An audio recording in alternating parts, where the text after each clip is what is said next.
আসসালামু আলাইকুম ওয়া রাহমাতুল্লাহ। সুপ্রিয় দর্শকগণ, আজ আমরা জানব কালো জাদু অথবা ব্ল্যাক ম্যাজিক এটা কি সত্য? চলুন তাহলে জেনে নেই। জি হ্যাঁ, কালো জাদু এবং ব্ল্যাক ম্যাজিক এটা সম্পূর্ণ সত্য এবং হাদিস দ্বারা প্রমাণিত।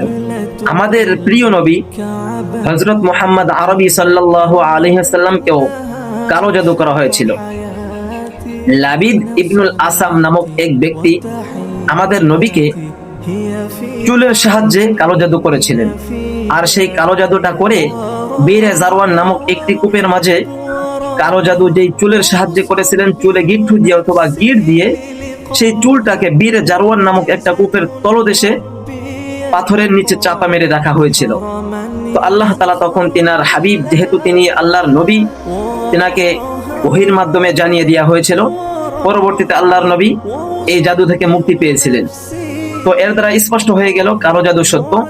আর এই ঘটনাটি বুখারী এবং মুসলিম শরীফের হাদিসে খুবই চমৎকার ভাবে বর্ণনা করা হয়েছে।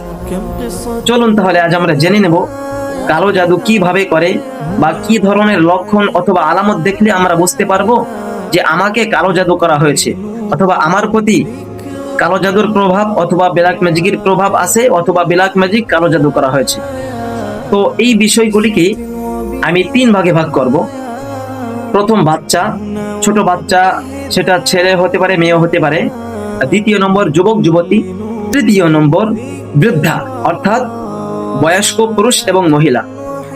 তো সর্বপ্রথম আমরা জানবো ছোট বাচ্চাদেরকে যদি কালো জাদু করা হয় অথবা ব্ল্যাক ম্যাজিক করা হয়, তাদের মাঝে কি ধরনের আলামত দেখা যাবে।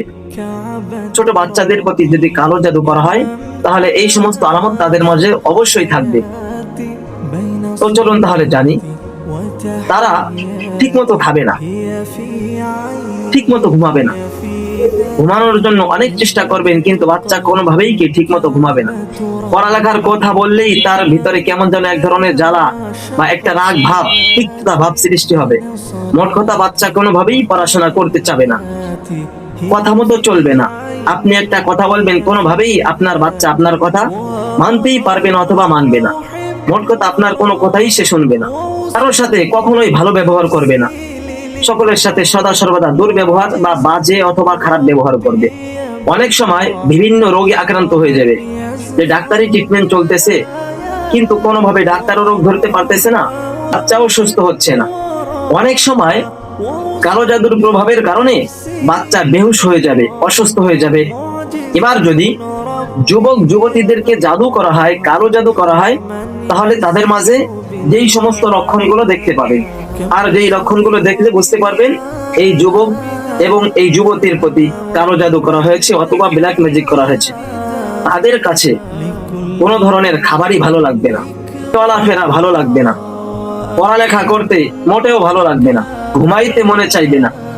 এরপরে যখন ঘুমাবে, ঘুমাইলে আর কোনোভাবেই উঠতে মনে চাবে না, খুব অলসতা ভাব তার মাঝে কাজ করবে। কোথাও বসলে উঠতে মনে চাবে না, বসছে তো বসে আছে, কোনোভাবে আর উঠতে চাবে না, অলসতা কাজ করবে।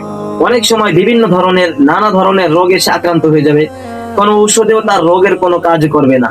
অনেক ঔষধ খাবে, ডাক্তার দেখাবে, কিন্তু কোনোভাবেই কোনো ঔষধে কোনো ডাক্তারের তাকে সুস্থ করতে পারবে না, কোনো ঔষধ খেলেও সে পরিপূর্ণ সুস্থ হবে না। অনেক সময় সে বেহুশ হয়ে যাবে, অজ্ঞান হয়ে যাবে, তার জ্ঞানকে সে হারিয়ে ফেলবে। কালো জাদুর প্রভাবের কারণে যুবক যুবতীদের শরীরের রং, শরীরের আকৃতি বিকৃতি হয়ে যাবে, শরীরের রং চেঞ্জ হয়ে যাবে, শরীরে হলুদ হয়ে যাবে অথবা লাল বর্ণের হয়ে যেতে পারে। বৃদ্ধা, যারা বয়স্ক, এদের নজরে লাগলে যে সমস্ত আলামত আমরা দেখতে পারবো অথবা যে আলামত গুলো দেখলে আমরা বুঝতে পারবো তাদের প্রতি নজর অথবা জাদু করা হয়েছে। বৃদ্ধাদের প্রতি নজর করা হলে তারা দিন দিন নিস্তেজ হয়ে যাবে, শরীরটা শুকিয়ে যাবে, কেমন যেন কঙ্কালের মতো অনেকটাই শুকিয়ে যাবে, সদা সর্বদা তার মাথা ঘোরাইতে থাকবে, প্রচুর পরিমাণে মাথা ঘোরাবে। এরপরে মাঝে মাঝে এমন হবে, এমন যেন তার মরণ রোগ সৃষ্টি হয়ে গিয়েছে, সে যেন আর বাঁচবে না, কিছুদিনের ভিতরেই মারা যাবে অথবা মরে যাবে। এরপরে মাঝে মাঝে এমন অবস্থা হবে, সে বৃদ্ধা অথবা বয়স্ক, সে নিঃশ্বাস নিতে পারবে না, কেমন যেন মনে হবে তার শ্বাস নিতে নিঃশ্বাস নিতে খুব কষ্ট হচ্ছে। এই কষ্ট সে স্পষ্ট ভাবে অনুভব করতে পারবে। এত সময় ধরে যে আলোচনা করলাম এটা হলো মানুষ, ছোট বাচ্চা, যুবক যুবতী বয়স্ক পুরুষ মহিলা। আবার অনেক ক্ষেত্রে মানুষ ক্ষেত খামারের প্রতি জাদু করে, দোকানের প্রতি জাদু করে, এবং মানুষের গরু ছাগল হাঁস মুরগির খামারেও জাদু করে।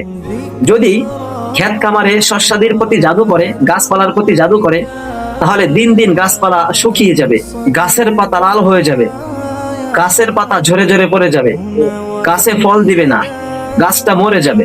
যদি দোকানে জাদু করে অথবা নজর করে, তাহলে দেখবেন নিজের দোকানে ভালো মাল, 1 নম্বর অরিজিনাল খাঁটি মাল, কিন্তু কাস্টমার এসে আপনার দোকানের মাল নেবে না, বরং অন্য দোকান থেকে 2 নম্বর ডুপ্লিকেট, এই নষ্ট মালটি, ডুপ্লিকেট মালটি অনেক টাকাতে ক্রয় করে নিয়ে যাবে। কিন্তু আপনার দোকানে দামি মাল আছে, সেই মালটা সে ছুঁয়েও দেখবে না। পশু পাখির খামারে যদি নজর দেয়, তাহলে দেখা যাবে পশু পাখির কোনো সমস্যা নেই, আবহাওয়া ভালো, পশু পাখির ট্রিটমেন্ট ঠিক মতো করতেছেন, ভিটামিন ঔষধ সবকিছুই আপনার নিয়ম নীতি ঠিক আছে, কিন্তু পশু একে একে, পশু গরু হোক ছাগল হোক হাঁস মুরগি হোক, ধাপে ধাপে একে একে গরু ছাগল মরতেই থাকবে, হাঁস মুরগি মরতেই থাকবে। এমন একটা অবস্থার সৃষ্টি হবে, কেমন যেন পশু পাখির পালের মাঝে মরার একটা হিড়িক পড়ে যাবে। এই ধরনের সমস্যা যদি আপনারা দেখতে পান, তাহলে বুঝবেন অবশ্যই আপনার প্রতি অথবা আপনার খামার, ব্যবসায়িক প্রতিষ্ঠান অথবা আপনার ক্ষেত খামারের প্রতি জাদু করা হয়েছে। তখন আপনাকে অবশ্যই কোরআন সুন্নাহ ভিত্তিক এটা থেকে বাঁচার জন্য সঠিক ট্রিটমেন্ট নিতে হবে। আর যখন আপনি সঠিক ট্রিটমেন্ট নেবেন, ইনশাআল্লাহ আল্লাহ তাআলা আপনাকে অবশ্যই এই কালো জাদু অথবা বিলাক ম্যাজিক থেকে হেফাজত করবেন ইনশাআল্লাহ।